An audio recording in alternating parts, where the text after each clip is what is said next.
Welcome to Underwater CSI International Revealed with your hosts, Senior Investigators Rich Morin and Ed Myron. Welcome to Underwater CSI International Revealed. I'm your host, Senior Investigator Rich Morin, and joining me as always is Senior Investigator Ed Myron. And tonight we're going to start off talking about Season 2 podcast. We're going to do a little introduction about what's coming up for Season 2. And we want to let you know tonight's show is brought to you by trailblazermedia.com. When it comes to preserving those precious memories on a digital format, count on the professionals at Trailblazer Media. Let them develop a premier video telling your story that you're going to be proud to share with your family and friends. It's a great family-run business. Leland and Rebecca Hall do a fantastic job with their video and photography work. They work with you very closely as far as how you want your story put together, et cetera, make phenomenal suggestions. It's just some good people to do business with. I know them personally. They're up out of the Nashville area, but fantastic folks. You can, and they also had their little son, David. I just want to give a shout out to David. I haven't seen him since he was a baby. It's been about a year now, but anyway, so good family to work with. Help support them a little bit. If you got any video or photography that you want to put into a format where it's going to tell your story, these are the people that can do it for you. Once again, that's trailblazermedia.com. To contact Trailblazer Media, you can contact them at trlblzrmedia.com. You can also contact them at trlblzrmedia11@gmail.com if you want to send them an email. You can call them at area code 615-547-8221. That's trailblazermedia.com. All right. Anyway, also want to give a big shout out to our announcer, Randy Overton. He's the one with the deep voice that you hear at the beginning and the end of the show, does our intros and outros. If you're interested in having Randy do some voice for you, sound, to get that deep tone, just let us know. You can contact us at UWCSI@yahoo.com. All right. So UWCSI@yahoo. All right. What about our technical advisor? Yeah, we want to give a shout out to a fellow diver and technical advisor, Bobby Falcon, who has spent, countless hours, helping Ed and I learn the digital format, et cetera. That's what we've been having the biggest problem with because we're both, kind of old. Ed works with it a little bit, but I never work with it. I'm underwater too much. But anyway, so Bobby has helped us out tremendously. So a big thank you to Bobby Falcon. Also, I want to give a special shout out to a very good friend of mine, fellow diver, John Osborne. So I know John's listening out there. And then one of our biggest fans that we have out there who contacts me all the time, when's the next show? Chad Flint. I just want to give a shout out to Chad. Chad, we got a lot of shows heading your way, buddy. So just hang tight. Yeah, thanks, right. Chad, for checking in with Rich every day. Yeah, he checks with me. He checks with me often. But Chad's up in New York, and in upstate, we worked with Chad a little bit. A few years back with one of the fire department teams. They did a super job. We worked on the Hudson River with them actually. So it was a good experience. So Ed, we're ready for Season 2. I am ready for Season 2. I'm looking forward to it. We've got 5 topics that we're going to talk about in Season 2. That's probably going to run into 7 episodes total, because I believe Season 2, Episode 4 is probably going to be a 2-parter. Right. Because we're going to try this year to try to keep them, roughly 45 minutes or so, maybe just a little less. And then the Episode 5, which is going to be another long one it's gonna run into a 2-parter. I can see that one already. But right. So altogether, we're probably going to be looking at seven shows. 2 of them will be continued, right. On. But so how you doing? Good. It's been busy. Yeah, I know you have been. Hot summer so far. Yeah. But yeah, I'm looking forward to this season. I think with the videos and some of the other, special guests and some swag this year we're going to have available. So I'm looking forward to all that, maybe swag sometime mid-season. So I know people have already asked me about it because they like the UWCSI logo and things like that. Makes them look important, you know. So Yeah. Um, yeah, so we're hoping that we can have some Underwater CSI International Reveal logos, right, on some merchandise coming up here in the very near future. right, right. But anyway, you ready to discuss some of the shows that Yeah. we're So going to be talking about? why don't you go ahead and start with what you think we're going to start with, and we'll kind of go through it real quick, and we'll get ready for the first show. All right, so season 2, episode 1, the title is going to be Too Many Red Flags. Everybody, I think, is aware that when a red flag comes up, it's kind of like a warning, hey, something's not right here.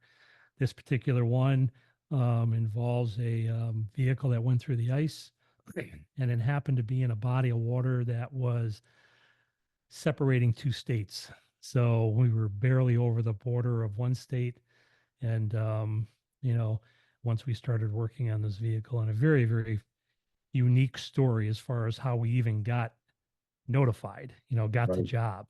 So we'll talk about that, and really what it evolved into, you know, um, multiple state investigation.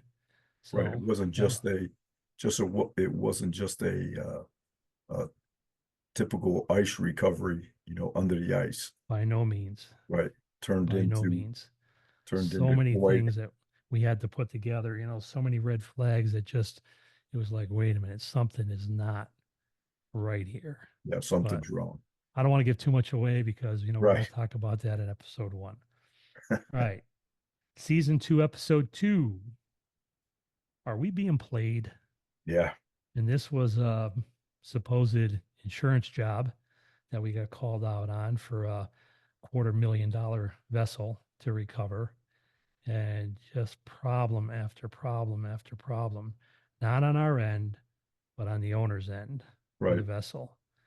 And, I got to be a little careful as far as what I say about this particular owner, but something with this guy wasn't right. Professional Um, con man. well, again, I didn't say that. I know. I know. Others you know, have though. you know, but it's it turned out to be a mess. And the anyway, we'll talk more about that when we get into Yep. season 2, episode 2.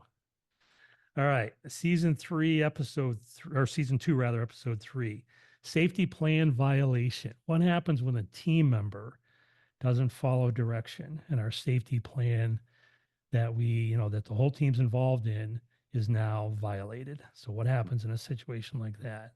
It can certainly put the team in jeopardy, and it certainly put the life of 2 divers in jeopardy, Correct. right? Yep. And unfortunately, it ended a 16-year work relationship. Still have a very good friend relationship, but it ended a 16-year work relationship with this individual who was one of our investigators. So Right. anyway, we'll talk about that. So we're not silent as far as ourselves go either. If something happens, we'll tell you about it. Right. And And it just goes to show the level of commitment, right? yeah, that we don't violate Even standards, we don't right, violate policy, we don't violate procedures, we don't violate our safety plan. And right, when we do, there's repercussions from it. So, we'll talk about that as far as what happens in a situation like that. right, Yeah, season 2, episode 4, danger in a foreign country. So this was, our team is in South America, um, you know, uh, in a small island off the coast of South America, and we're down there doing an insurance job. And then once the insurance job was done, we decided to do some recreational diving, which turned into a mess, an absolute mess. And then safety for our dive team members came into play, and next thing you know, we got you flying to Europe, and I'm flying to the Bahamas, and our safety team's flying back to the States, and right. just just a lot involved. That's probably going to be a two-parter, that one there. Yeah, the Because R&R turned into not so much R&R. yeah, I mean, we didn't even have a chance to get in the water for our first pleasure dive Right. before we're back to work again. Well, and the last one we're going to talk about, I've been doing a lot of research. I did a Freedom of Information Act for a lot of the paperwork. Some of it I was able to obtain, some of it I wasn't. Why I wasn't, I'm not sure, but still working on some of it. Hope to have all of it by the time it comes to recording that show. But this is going to be a tour boat excursion that turns deadly. So, what happens when 48 people head out on a tour boat and a horrific accident occurs. Right. We happen to not only be involved in the recovery end of it, we actually saw the vessel roll. We were first divers on scene. We did the body recoveries as far as underwater, with the exception of one lady. But yeah, we're going to talk about some of the situations there, and again, the lies, the cover up as far as government officials go, and it just I'm not sure. I'm not sure I ever worked for a government agency where they did not lie to the public. Right. There's Yeah. other episodes that we'll talk about that, again, it's the same thing. Yeah, we worked on some big high profile cases over the years, international news. And, once the politicians get involved, it's like, holy crap, or senior officials get involved. It's like, man, all they do is they want to fabricate lies to hopefully generate votes. I don't know how else to explain it. Right. Or to make them look good on this side of the microphone, right? Yeah. Yeah. Well, anyway, this last one ended up turning into a big movie also, starring Meryl Streep and Antonio Banderas and Gary Oldman. It kind of picks up where we ended. Right. All right, where our investigation ended, et cetera. This movie actually continued on to uncover some international wrongdoings, right, from politicians and royalty around the world. And which it kind of got swept under the carpet. Not a lot of people remember it anymore, but it should have. It should still be out there. But so we'll talk about that, and that's going to be a two-parter also, because there's a lot to discuss from that. Right. But and don't forget, as listeners, if you want, you got any questions or comments to us, you can contact us at UWCSI@yahoo.com, and I will promise I will get back to every single one of you. But talking about this episode and talking about the movie, like you just said, what do they always say? Follow the money, right? Oh yeah, that's for sure. So that's kind of like you just said, where we left off. The insurance side of it comes into play, and then just follow the money. You'll see. It seems to be that way in all the cases. Just a lot of corruption out there. Right. But anyway, so that will be season 2. Like I said, it's probably going to go into 7 episodes, with 2 of them being continued. So 5 show topics we'll talk about, 2 being continued. So we'll have 7 shows altogether. Right. But, so I'm looking forward to it, Ed. Yeah, looking forward to it. It's going to be a fun season. And again, always enjoy doing these. And if people have comments, if you like it, tell your friends. If you don't like it, don't tell anyone. So, but if you like the episodes, tell your friends, tell your fellow divers.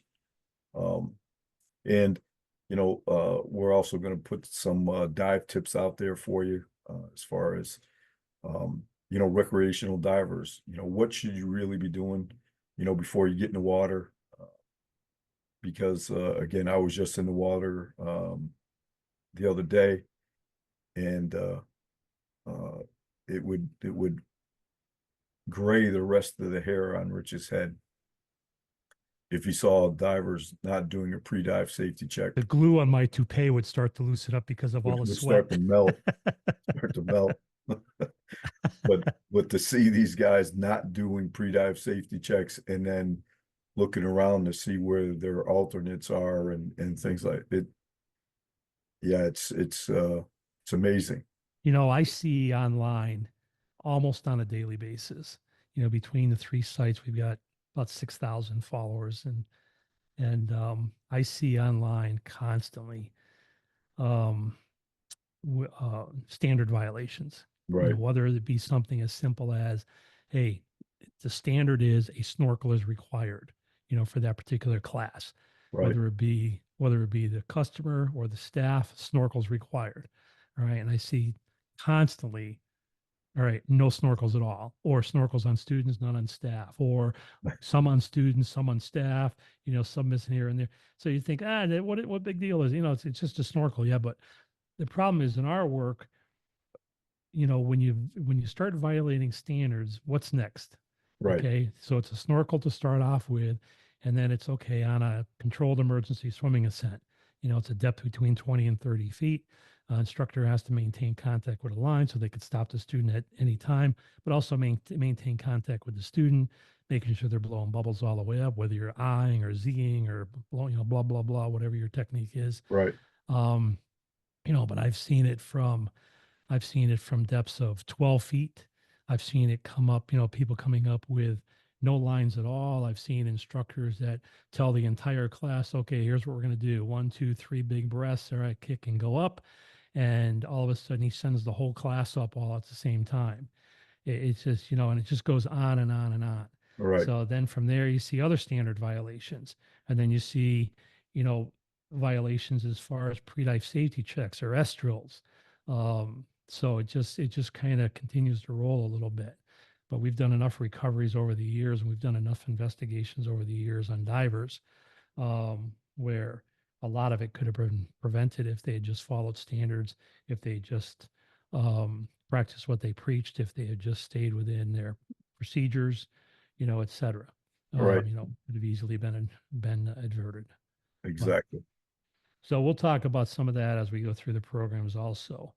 We'll also talk about, protecting your life support equipment, because that's how you have to look at your dive gear. It's life support equipment. It's taking care of you while you're underwater. So take Absolutely. care of it when you're not underwater. Right, And that includes at the dive site, how to lay the equipment down properly, how to set up a traffic lane, how many times as in our travels have we seen divers walk away from tanks standing unattended with scuba units set up on them on the tailgate of a truck. on the tailgate of a truck. Right, We've seen it probably hundreds of times. right, Right.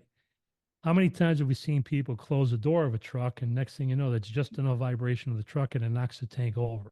right, It's one thing if it falls back into the bed of the truck. That hardly ever happens.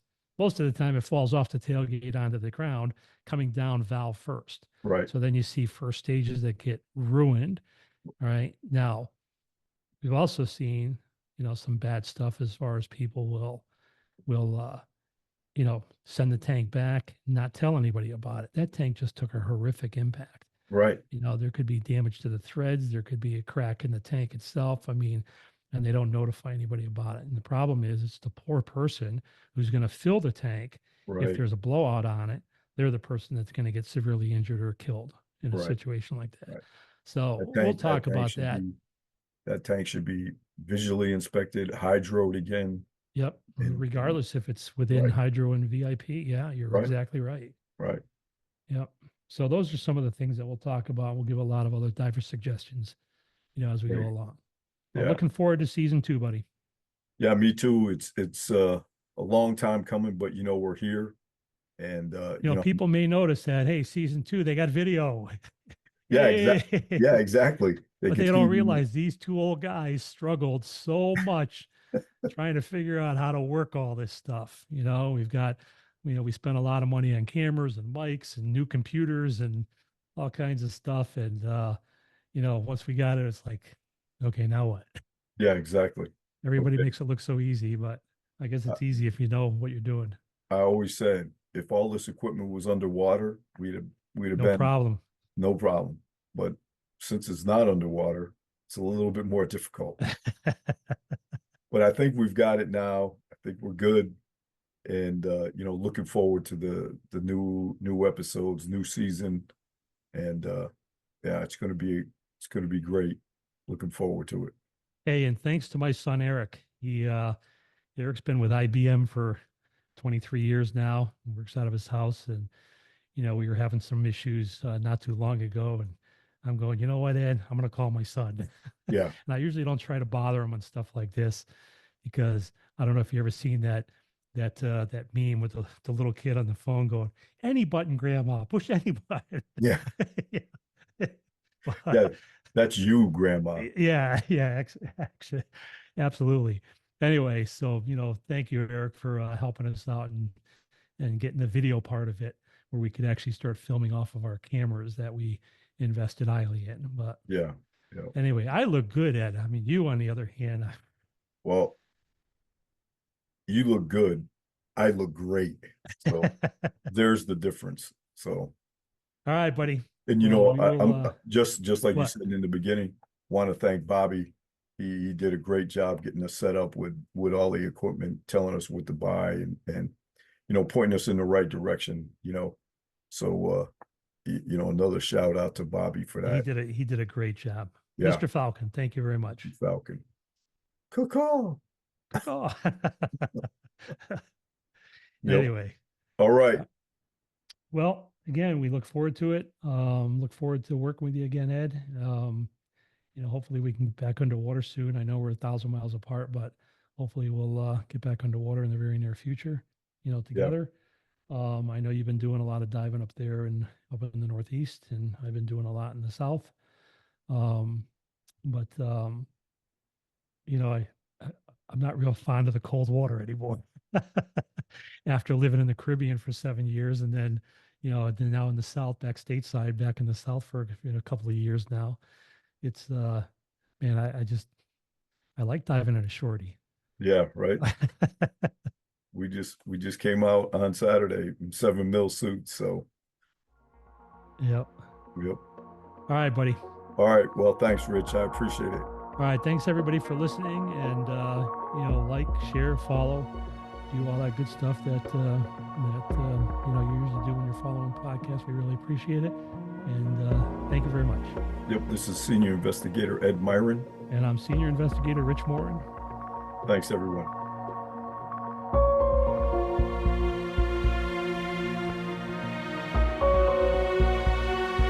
On behalf of everyone at Underwater CSI International, Revealed, this is Randy Overton. Thank you for tuning in.